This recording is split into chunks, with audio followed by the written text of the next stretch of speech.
Hello friends, मुझे पता है कि आप लोग यहाँ पर इस वीडियो को देखने, इस थंबनेल को ही देख करके आए हुए हो। तो इस थंबनेल में को देखकर तो मैं भी गई थी, पर मुझे कुछ बहुत ही अच्छा मिल गया, इसलिए मैंने भी इस थंबनेल का यूज करके आप लोगों को ये वीडियो प्रेजेंट की है। देखिए कितनी सुंदर बात कही है। हम एक पत्र लिखूं, जो हाल है पठन पाठन का सब सच सच है। घर से विद्यालय हम बच्चों को पढ़ाने जाते हैं, जैसे ही चेतना सत्र का कर्तव्य निभाते हैं, प्रधानाध्यापक घबराए हुए से ये बात बताते हैं, आज के आज सब रिपोर्ट भर लीजिए, चाहे जैसे भी हो सब कागज कंप्लीट कर लीजिए, नहीं तो हम सबका वेतन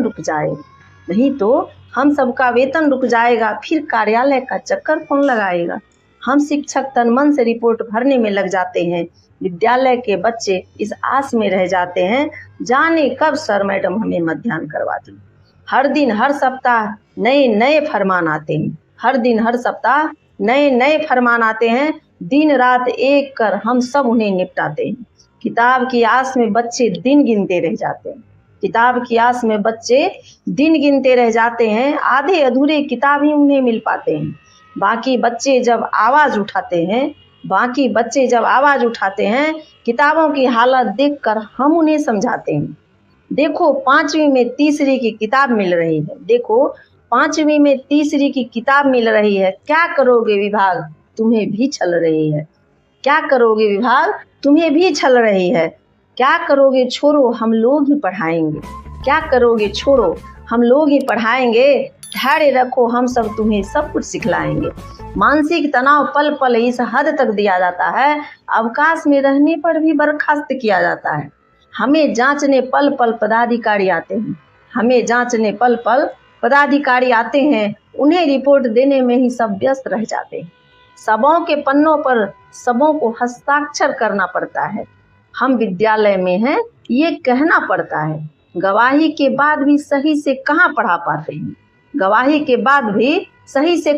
पाते हैं। एक पदाधिकारी जाते हैं तो दूसरे आ जाते हैं। क्या गवाही और बेचैनी से पठन पाठन सही होगा? क्या शिक्षकों को प्रताड़ित करने से मानसिक असर नहीं होगा? जब हम शिक्षक ही बेचैन, परेशान, तनाव में रह जाएंगे, फिर किस तरह मासूम बच्चों को हम पढ़ाएंगे, जिन्हें स्नेह प्यार परवाह की जरूरत है, जिन्हें विद्यालय में आनंददायी माहौल की जरूरत है। चाहते हैं ये समाज पढ़े बढ़े तो इतना जान जाइए, हम शिक्षक शिक्षिकाओं का मानसिक तनाव मत बढ़ाइए। मानव है तो मानव की तरह सोच कर बताइए, जो व्यवहार हो रहा है क्या होना चाहिए। बेचैनी घबराहट में जो ट्रेन की चपेट में आ गई, हालात उनकी देखकर रूह भी घबरा गई। कोई विद्यालय में ही तनाव से दम तोड़ रहे हैं, कोई विद्यालय जाते जाते दुर्घटनाग्रस्त हो रहे हैं। सबों के मन मस्तिष्क पर अजीब सा दबाव है, ये सुधार का नहीं पतन का स्वभाव है। ये तो शिक्षा की ताकत को जड़ से हिला कर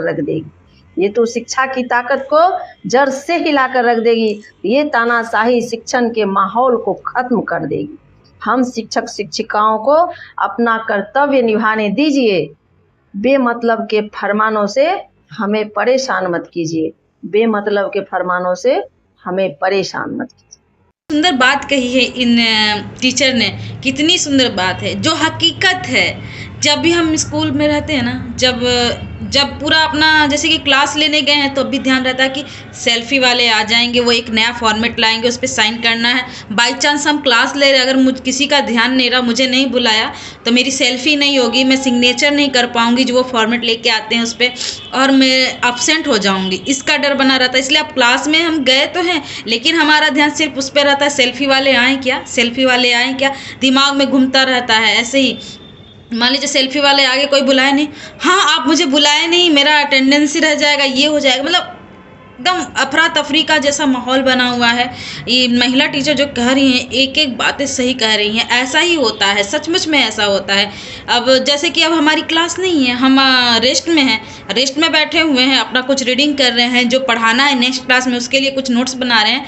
ये डर लगा रहा था कि अधिकारी कहीं आके टपक ना जाए, कहीं ये ना बोलने आप बैठे हुए हैं, क्लास क्यों नहीं ले रहे हैं।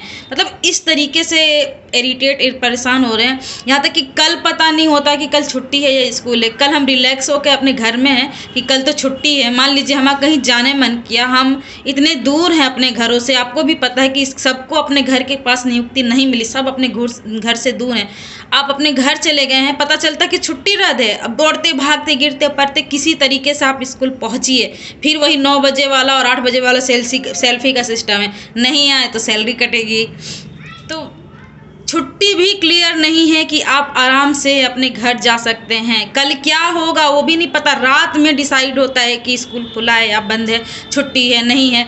आप गर्मी की छुट्टी भी खत्म कर चुके हैं। जरा जो दूर से आए हुए हैं, जो अपने परिवार, अपने बच्चों, अपने बूढ़े माँ बाप को एक नज़र देखने के लिए तरस गए हैं, हाय मेरा बच्चा कैसा है, थोड़ा एक बार प्यार से दुला लूँ, इतनी दूर से आई हूँ, इतना दिन हो गया, प्यार से अपने हाथों से कुछ खिला लूँ, उसके लिए एक माँ तरस जाती है। जैसे कि मेरे 2 बच्चे, मेरी एक बड़ी बेटी रोते रहती, मम्मा आप तो मुझसे प्यार ही नहीं करते हो, मम्मा आप तो मुझसे प्यार ही नहीं करते, क्योंकि वो बोलना जानती है। एक छोटी बोलना नहीं जानती है, नाना नानी के पास रहती है, हर वक्त खुशी रहती है, मैं पहुँची तो मेरे से चिपक जाएगी, छोड़ेगी ही नहीं। आधा घंटा 1 घंटा पूरा दिन कह लीजिए नहीं छोड़ेगी। रात में भी उठ करके मम्मा मम्मा करती है।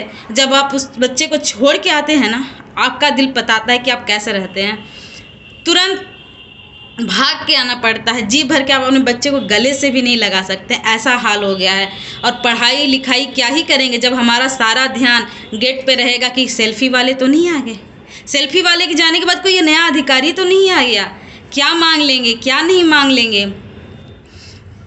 मैं यहाँ क्लास में हूँ, आके अगर मैं वहाँ पे नहीं पहुँची, वहाँ सिग्नेचर नहीं किया, ये सारी बातें दिमाग में चलते रहती हैं, ये सच है।